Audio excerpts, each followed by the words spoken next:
Welcome to another week in review. We're going to be looking at the trading week of September 29th, 2025. So, diving right into data here. This week, we don't have much. It is NFP week. We do have the new monthly open, September close, October open. But as far as data goes, Monday, multiple Fed speakers, but nothing specifically scheduled for Monday that I'm taking note of. Tuesday, we have 10 a.m. JOLTS data as well as consumer confidence and multiple Fed speakers again throughout the day, reoccurring theme this week. We have Wednesday is October open, so new monthly open on Wednesday, which means obviously Tuesday is September close. We have the ADP print at 8:15 a.m. 10 a.m. we have ISM manufacturing PMI, and then 10:30 a.m. we have crude oil inventories if you're trading crude. Thursday, we have jobless claims at 8:30 a.m. We have multiple Fed speakers at 10 a.m. onward. And then Friday will be the big day as far as market moving data. We have the NFP print at 8:30 a.m. and the unemployment rate, and then 10 a.m. ISM services data. So Friday will be the biggest impact, at least scheduled news impact driver, in my opinion. As far as where we're sitting, last week, basically, I had the general thesis of anything above 66.80, basically holding the Fed day range, holding the excess low that we put in on the Fed day. I'd be looking for a long continuation.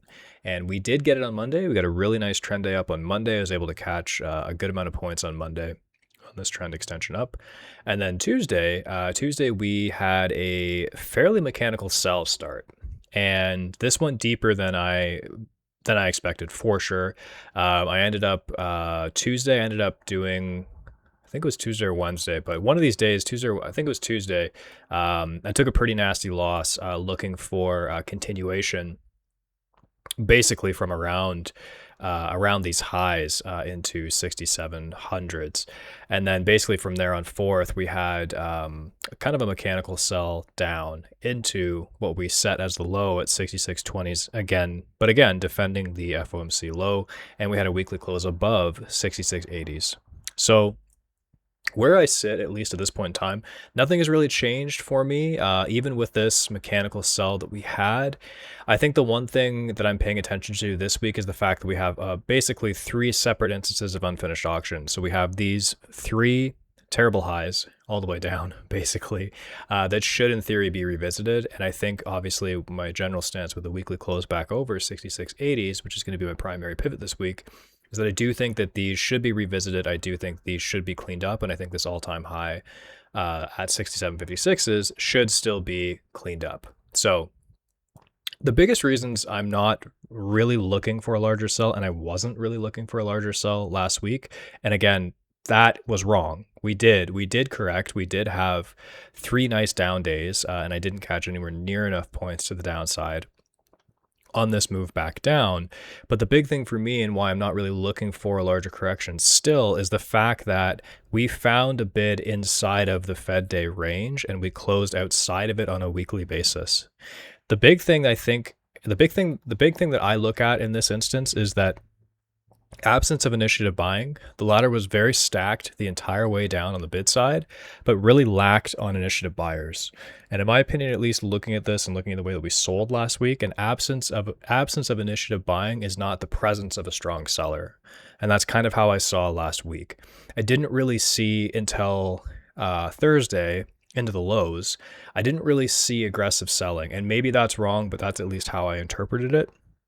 And looking at it again, the fact that we were able to close back outside of 6680 and the fact that we saw quite an extensive buyer down into 6660 to 6670 2 days in a row, which are these lines right here. So this is my own algo, basically catching these bottoms. These two blue lines, these blue, green, and then blue.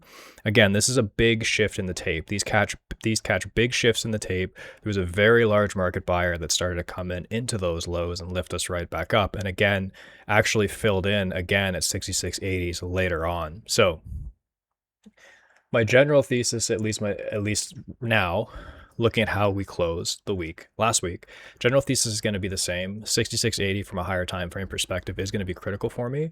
If we continue to hold 6680s, then I'll be targeting these highs. I'm going to be looking for these poor highs to get cleaned up. and probably put in a new all-time high in the process this week. Where I want to be a buyer would be acceptance above last week's open, so 6706s. I'd like to continue to stay on the long side above last week's open. And again, I'll look for 6730s and I'll look for 6755s. Or if we fall back down through Friday's range, if we start putting in nice lows again down into 6670 to 6660, the meat of last week's lower distribution. So we had a multi-distribution week on the weekly.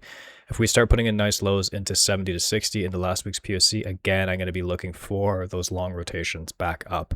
I really am not interested in trying to be a larger term seller on this market until we're losing the base of the Fed day range. So that puts us into offering 6650 to 6640s if we start snapping below this and basically not able to come back above. So again, if we start seeing volume get put in below and start getting jammed up on buys trying to get back through this, I think the start of a bigger correction is entirely possible.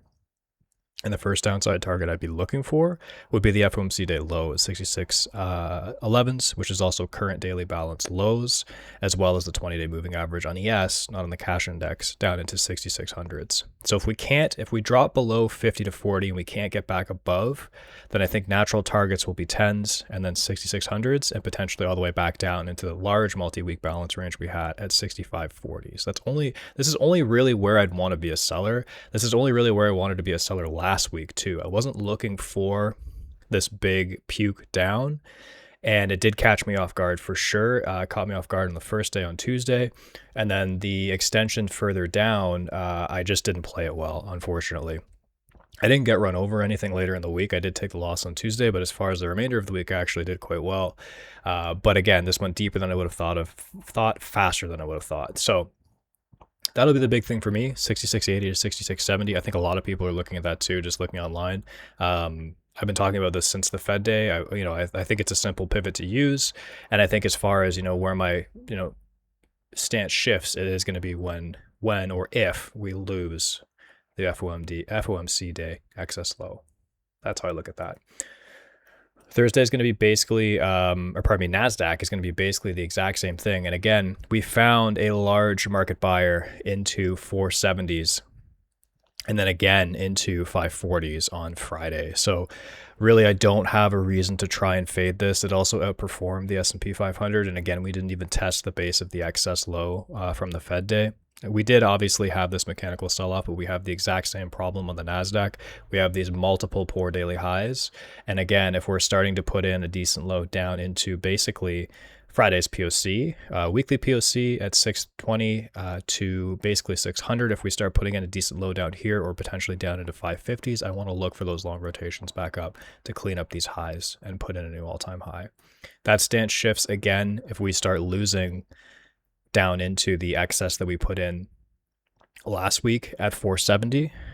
I think early warning signs will be if we start losing where those 470 buyers started to basically hit the tape, and then that should probably test down into the base of weekly value, put in a new weekly low, shift the weekly to balance, and get us down into 430s, 24,300s, and potentially down into the excess from the FOMC day down into 24,240s. So same thing. Huge excess low. NASDAQ did outperform. We were able to hold. We didn't test as low on the NASDAQ as some tech continued to outperform. So signs for me really at this point in time, natural pullbacks in the market happen. Unfortunately, the way that it happened last week didn't give me a lot of entries for the short side, just the way that I trade. Unfortunately, I had a couple, but nothing that was expecting a move down like that in that mechanical fashion. So unfortunately missed some points on the downside, did okay overall in the week, but this week the big focus is going to be whether or not we do have a strong seller we do have a strong seller enter the fold, or if we are basically going to give back that small correction that we had from last week, which is more where I'm leaning, but obviously we'll have to see. So There is still talk of government shutdown. Obviously, there is escalations in Europe, which we're seeing as well. There's a whole host of things that can happen. So I'm not necessarily married to a bias here, but I do think as far as like bigger picture for me, nothing really changes until we're actually offering the Fed day range, which we have not done yet. So until that happens, I think the bigger picture of the trade is going to be continuing looking for those longs, cleaning up those highs. And then if we start offering below, that's where my focus will shift. And I think potentially a larger correction could be on the horizon. So I'm going to keep it pretty simple this week. Try not to get run over like I did on Tuesday, and then we'll see. Obviously, we'll see how this week shakes out, and obviously we have NFP on Friday too, which can change things as far as add some volatility in. We've had some nice big sweeping ranges. Thursday and Friday was incredible from a day trading perspective for large sweeping ranges.